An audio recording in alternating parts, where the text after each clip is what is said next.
Bienvenidos y bienvenidas a esta primera edición de El Dicho al Fuego, una apuesta audiovisual y gráfica, juvenil y alternativa, crítica y rebelde. No pretendemos ser virales, ni youtubers, ni influencers, nada. Queremos disputar el sentido común, queremos pasar del dicho al fuego. Se han dado cuenta de que todas las noticias, publicaciones, etcétera, que vemos en nuestros computadores y celulares han girado en torno a un solo tema.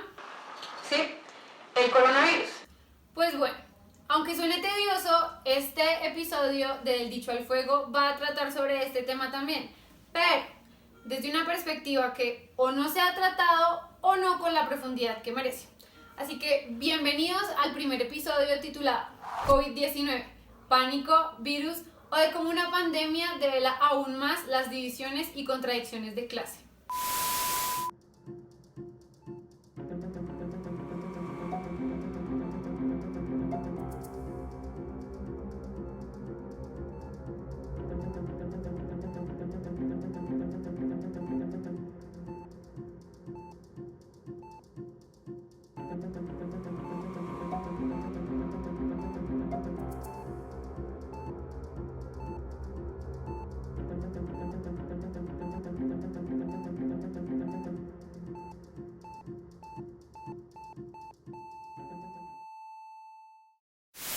Bueno, como sabemos en estos momentos, un fantasma recorre Europa, África, Asia, Oceanía y América. Sí, aunque a los gringos les sorprenda, América también comprende América Latina. Este fantasma no es precisamente el del comunismo, es el coronavirus. O, si quieren parecer intelectuales, el COVID-19. Tristemente, la expansión de este virus ha causado miles de víctimas mortales y mantiene confinada a otros cientos de miles de personas. O bueno, a los que pueden y tienen las condiciones para hacerlo. La expansión del COVID-19 estalló y copó todos los titulares de las noticias. No se habló de otra cosa que de los impactos del virus en China, luego en Italia y toda Europa. Gobiernos, grupos políticos y económicos utilizaron esta situación con el único objetivo de encubrir las problemáticas de sus países. ¡Qué trucazo!, ¿no? Pero la situación desbordó la instrumentalización que se había hecho del virus y la llegada real de este a diversos países sorprendió por la retaguardia a muchos gobiernos. Así como fue instrumentalizado para desvirtuar debates y encubrir problemáticas, la expansión del virus también abrió debates de vieja data. Debates que algunos parecían haber olvidado o que conscientemente lo desechaban como inválidos o anacrónicos. El COVID-19 obligó a preguntarse sobre el papel de la salud pública, gratuita y universal, el papel que juega el sector económico en la sociedad, pero sobre todo obligó a preguntarse, ante una pandemia, ¿qué primaría? ¿La salud y el bienestar del pueblo o el bienestar de los empresarios?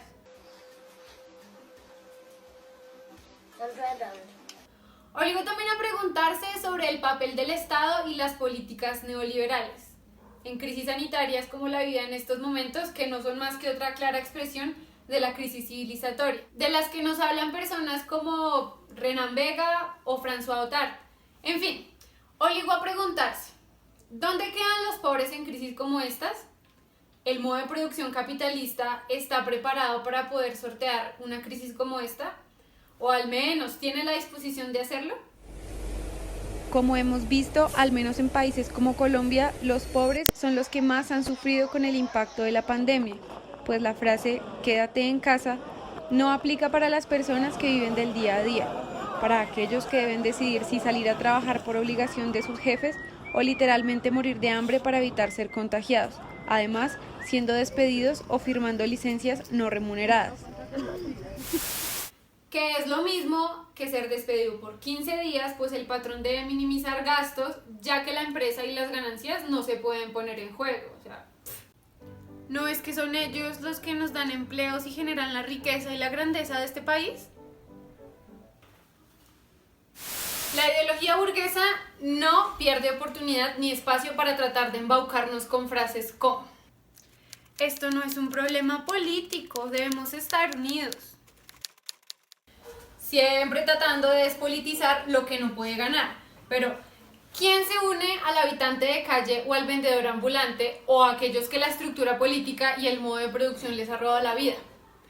Y además, les da licencias no remuneradas como aquel chico chic moderno y de bien como Andrés Carne de Res. No me hagas de ¿ok? Pero, hey, pilas. También debemos cuidarnos de posiciones francamente reaccionarias y totalmente desviadas de la realidad. Aunque la cuarentena haya hecho un poco más visibles las divisiones y contradicciones de clase, bastante gente anda acusando de privilegios de clase a personas que tenían fotos viendo Netflix o con sus parejas o familias haciendo planes y diciendo cómo disfrutaban la cuarentena.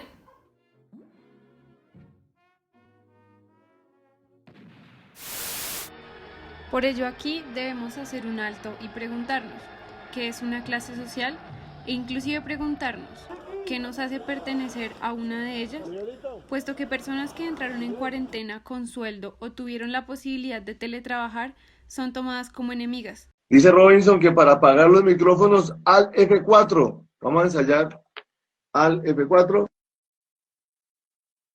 Cuando el encontrarse en situaciones como estas o tomar licencias remuneradas no pueden ser vistas como privilegios, se les dice derechos laborales, arrebatados al patrón a punta de marchas, huelgas y disturbios, todas esas cosas que a muchos incomoda. El problema es que en este país los derechos laborales son tan raros que parecen un privilegio o los vemos como tal. Pues con eso, manito, con eso, ¿qué más? Así que preguntémonos, ¿quién es el privilegiado acá? ¿El gran empresario o el empleado, trabajador u obrero que pudo sortear el aislamiento con el fruto de su salario? Mira, mi berraca que tengo mi carnet, tengo mi certificación, mi cédula y me ponen un comparendo, la chimba hijo de puta. Pero bueno, ya he hablado mucho yo. Démosle paso a nuestros queridos invitados para quienes no poder salir de sus casas no fue un impedimento para poder acompañarnos en este episodio. Así que por un lado tenemos a Javier Díaz, directivo de la Asociación Distrital de Trabajadores y Trabajadoras de la Educación, ADE, y coordinador del colectivo magisterial Tejer. Agradecemos la invitación hecha por los compañeros y las compañeras de El Dicho al Fuego, este espacio de comunicación alternativa, este espacio de pensamiento crítico, que ustedes allá, los que nos ven, tienen la oportunidad de seguir esta nueva línea de trabajo, esta nueva línea de comunicación alternativa. Gracias. Por el otro tenemos a Diana Nocua, docente de la licenciatura en Ciencias Sociales de la Universidad Distrital y defensora de derechos humanos. Un saludo fraternal para todos los chicos y las chicas de la Juventud Rebelde.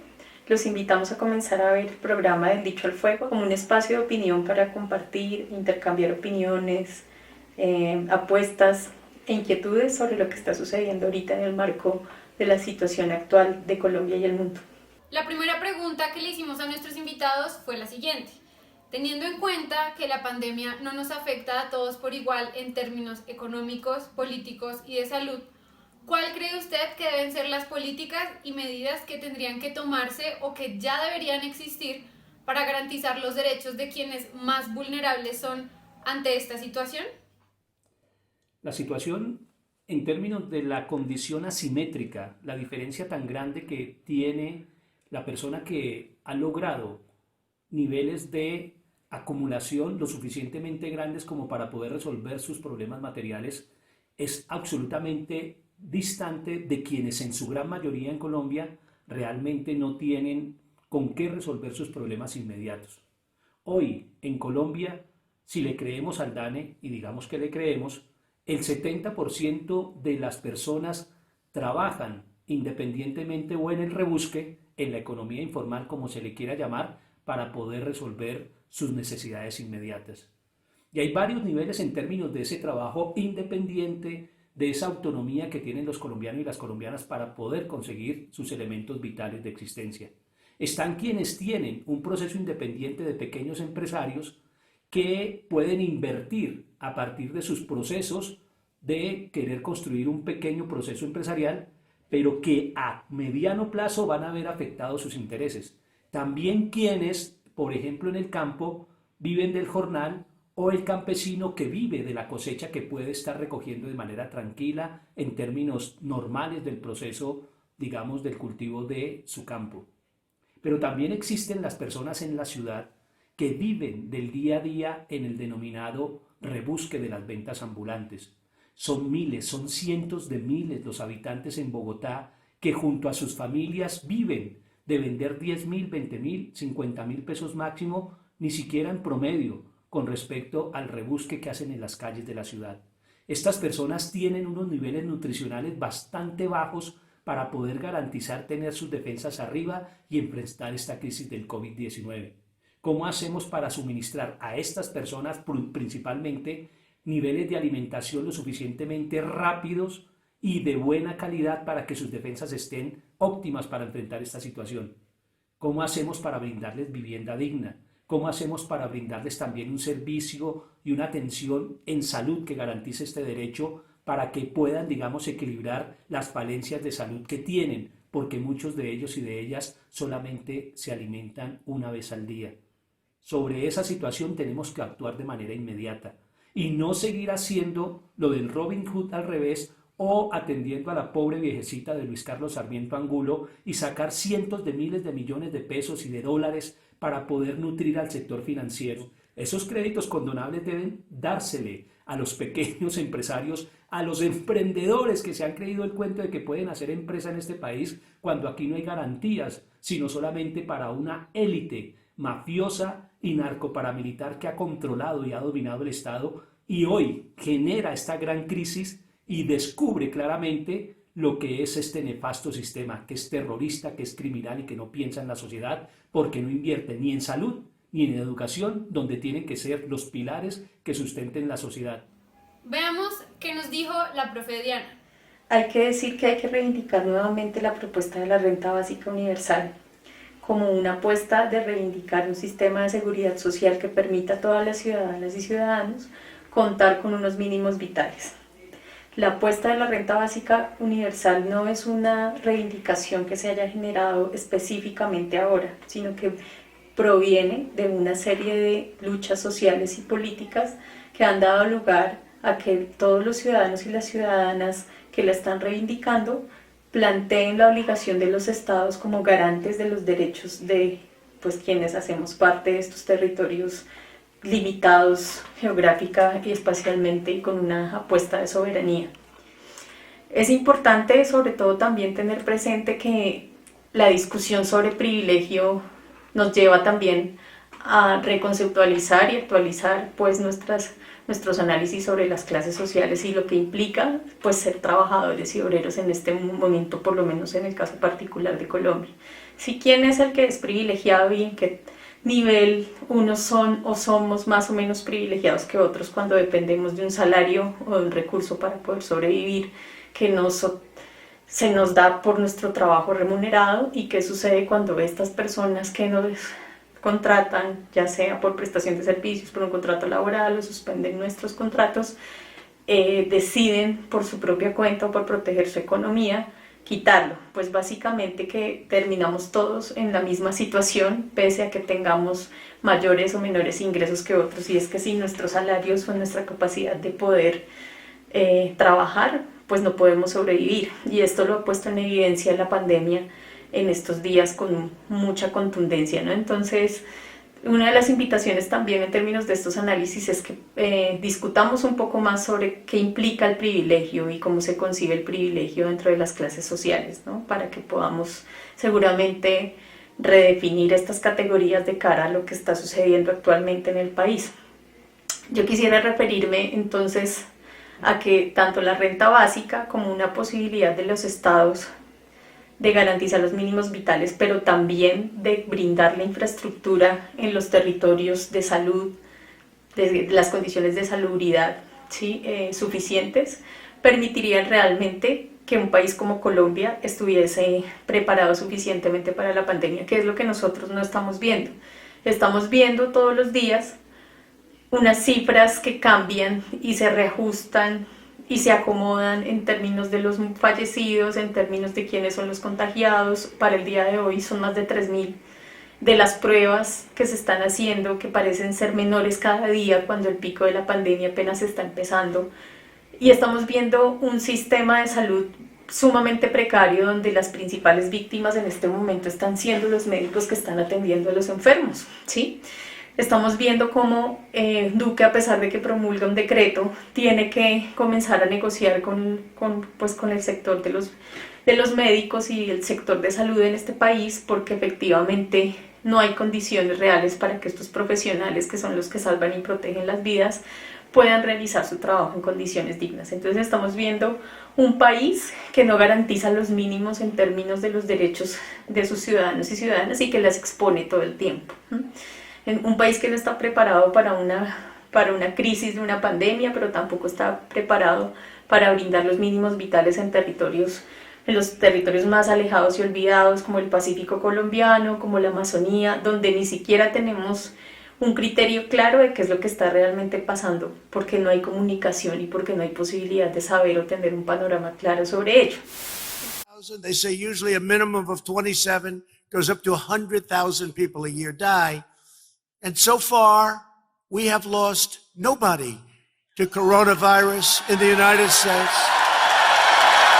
Are there things you regret in the way you handled the crisis so far? Are there words you regret? I don't think so. You know, I'm looking forward. I don't look back. I guess there's always something everybody regrets. I'd like to begin by announcing some important developments in our war against the Chinese virus. It's like it's racist. It's not racist at all. No, not at all. It comes from China. That's why. It comes from China. As you know, China tried to say at one point, maybe they stopped now, that it was caused by American soldiers. That can't happen. It's not going to happen. Not as long as I'm president. So, una vez más, para todos ustedes que piensan que esto es un juego y que esto no es nada serio, miren lo que está pasando aquí. Miren lo que está pasando aquí con los cuerpos y miren lo que está pasando aquí. Hay tantos muertos que no se sabe ni dónde ponerlo. Aclarando primero que para unos la pandemia significa una transformación social, pues está dejando ver todas las crisis sociales y económicas a las que nos enfrentamos como sociedad, por lo cual muchos suponen que este es el momento de exigir cambios a nuestros gobernantes y a nosotros mismos en nuestro estilo de vida. Otros, por su lado, mencionan que no es un hecho tradicional lo que ocurre con la pandemia, pero no quiere decir que deba esperarse un cambio, pues el sistema económico, al parecer, es más fuerte de lo que creemos y no se reestructura con peticiones. Así que le preguntamos a nuestros invitados, ¿qué opinión tienen ustedes al respecto? ¿El COVID-19 como transición o etapa? ¿Profe Diana? Yo creo que habría que discutir bien sobre cómo estamos conceptualizando las transiciones, ¿no? Porque a veces pareciera que comprendemos las transiciones como si fueran algo rosadito, como idílico, y solamente pensando en los procesos de paz y de posconflicto en Latinoamérica y en varios países del mundo, los procesos de transición son violentos, son agresivos, son muy contundentes en términos de incrementar la desigualdad, la miseria, la exclusión. Podríamos entonces hablar de una transición que fortalezca más el sistema económico capitalista y el modelo neoliberal. Podríamos hablar de cómo un virus desmoviliza los esfuerzos de movilización social masivos y contundentes en varias partes del mundo. Podríamos hablar de cómo un virus como este o una pandemia de este tipo genera otras relaciones sociales y humanas que no están mediadas por la cercanía y la cotidianidad, sino por los retos del teletrabajo en lo digital. En fin, podríamos hablar de muchas cosas que nos permitirían analizar más a fondo lo que implica pensarse las transiciones. ¿Una transición hacia dónde? ¿De qué tipo? En términos económicos, políticos, sociales y culturales. Entonces, creo yo que habría que analizar desde muchas perspectivas y desde muchas aristas qué estamos entendiendo por transición, y cuando planteamos una etapa de este coronavirus en términos económicos, una etapa hacia dónde. Hacia la salida de la crisis del capitalismo. Justamente hoy sale en El Espectador un titular en el que se plantea que en medio de la pandemia los ricos se hacen más ricos.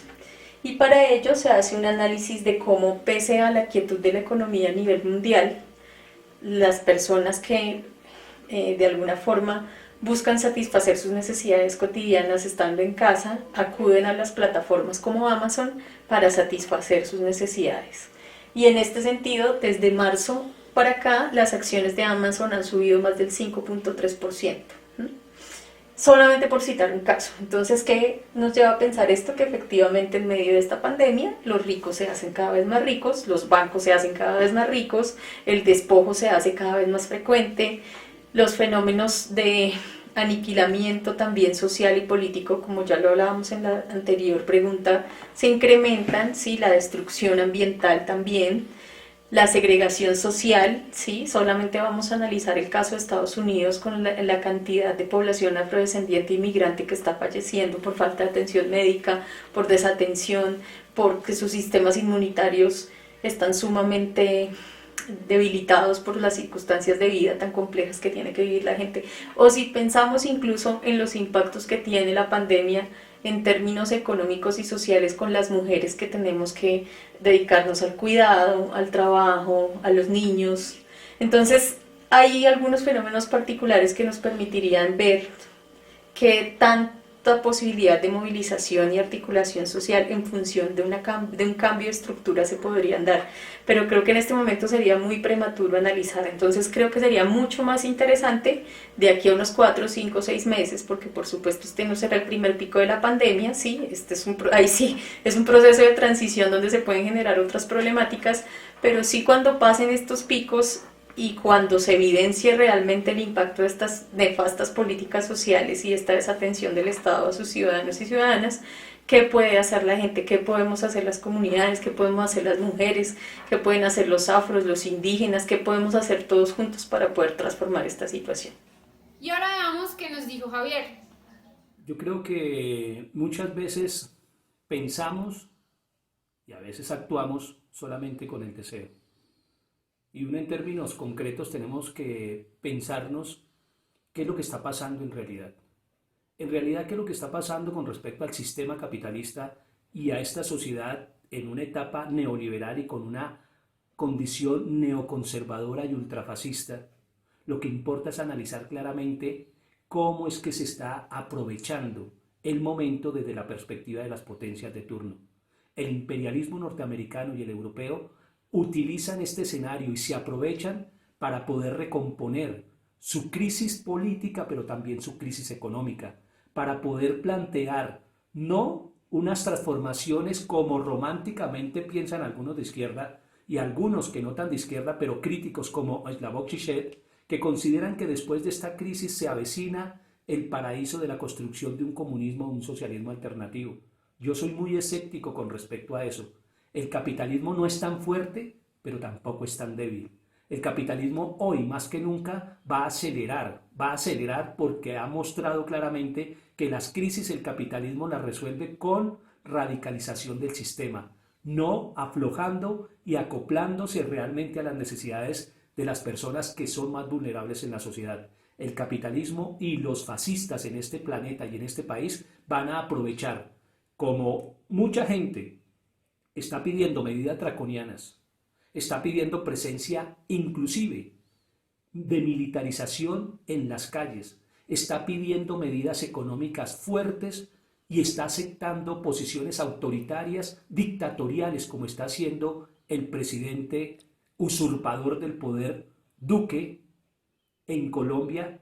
Eso se va a quedar a posteriori después de lo que significa controlar la crisis del COVID-19. Eso se va a quedar y lo van a utilizar fuertemente para poder despojarnos aún más de los pocos o de los muchos derechos que hemos logrado arrebatarle al enemigo de clase, porque sí, hay que entenderlo en una perspectiva clasista. Los de abajo no nos unimos en términos de la comprensión de estos procesos y los de arriba, la burguesía, todo el poder del gran capital está entendiéndose y está intercomunicándose para poder aprovechar esta gran oportunidad. Repito, estas oportunidades son de oro para ellos, para nosotros de dolor, de tristeza y de miseria. Es una reconversión del sistema, pero para hacerlo más radical y más brutal, no para hacerlo más racional, más sensible. Capitalismo con rostro humano no existe. El capitalismo es salvaje por esencia y por naturaleza. Civilización o barbarie, socialismo o barbarie, decía Rosa Luxemburgo. Y la estatua que recuerda a Lumumba, hoy destruida pero mañana reconstruida, nos recuerda también que no se puede confiar en el imperialismo, pero ni tantito así. nada. Y ya habiendo escuchado las respuestas anteriores, les queremos agradecer enormemente a nuestros invitados por dedicarnos parte de su tiempo. Pero hey, no crean que no tenemos nuestra propia opinión sobre el tema de hoy. Claro que sí la tenemos, y bien clara. Tenemos claro que la consigna es pan, techo y salud. Cualquier parecido con paz, tierra y trabajo no es mera coincidencia.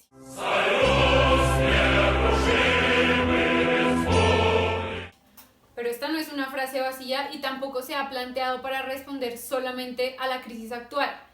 También responde a reivindicaciones que nos disputamos día a día, como el derecho a la ciudad, un sistema de salud gratuito, universal y de calidad, y por último, el no morirnos de hambre habiendo comida a montones para todos. Pero claro, llamemos filántropos a aquellos que colocan sus empresas en países pobres para poder explotarlos, bajo la creencia de que lo hacen para llevar empleos a estos lugares. Llamemos filántropos a aquellos que vacían las arcas públicas por medio de rescates económicos. Y también digamos que no es de los trabajadores las mercancías que ellos mismos crean. Y sumémosle a estas magníficas apreciaciones decir que la fuente de riqueza está en las empresas y el capital financiero y no en la naturaleza. Y él es una de las respuestas a esta crisis, pero también a los efectos de la totalidad capitalista en los seres humanos. Pensamos en estas como consignas concretas para los momentos concretos, pero sobre todo para llevarlas del dicho al fuego. Nuestro país no lanza bombas contra otros pueblos, ni manda miles de aviones a bombardear ciudades. Nuestro país no posee armas nucleares, ni armas químicas, ni armas biológicas. Las decenas de miles de científicos con que cuenta nuestro país y sus médicos han sido educados en la idea de salvar vidas. Nuestro país será capaz de enviar los médicos que se necesiten a los más oscuros rincones del mundo. Médicos y no bombas.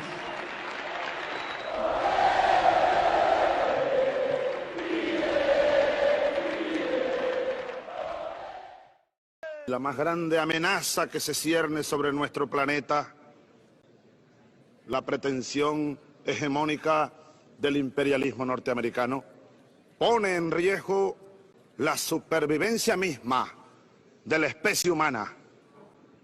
Seguimos alertando sobre ese peligro y haciendo un llamado al propio pueblo de los Estados Unidos y al mundo para detener esta amenaza. Que vamos a triunfar, avanzan ya banderas de unidad y tú vendrás marchando junto a mí y así verás tu canto y tu bandera florecer, la luz de un rojo amanecer anuncia ya la vida que vendrá, de pie marchar.